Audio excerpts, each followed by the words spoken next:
Hi everyone, today we're taking you through our steel structure logistics warehouse project in Buenos Aires, Argentina, located in the heart of the Andes region. This project required a large-scale storage facility that could withstand Argentina's strong winds, heavy rainfall, and extreme temperature changes.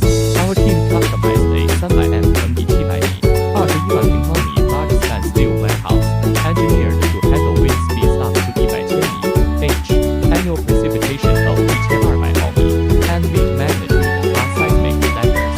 From the design phase, we adopted a fully galvanized steel structure system with high-density insulated wall panels. This not only solved corrosion challenges in the humid Argentine climate but also reduced the long-term maintenance costs for the client. The entire project, from factory prefabrication to on-site installation, was completed in just 60 days, cutting construction time by more than half compared to traditional buildings. The warehouse features a column-free, large-span design with a clear height of 5 meters, providing ample space for cargo storage, forklift operations, and future modifications.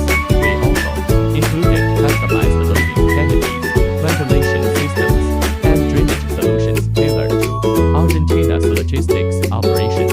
Now operational for over a year, the warehouse has exceeded the client's expectations. It has withstood the region's variable weather conditions while significantly improving their logistics efficiency. From design and manufacturing to installation and delivery, we focus on meeting client needs with reliable steel structure solutions, delivering buildings that fit the climate and operational demands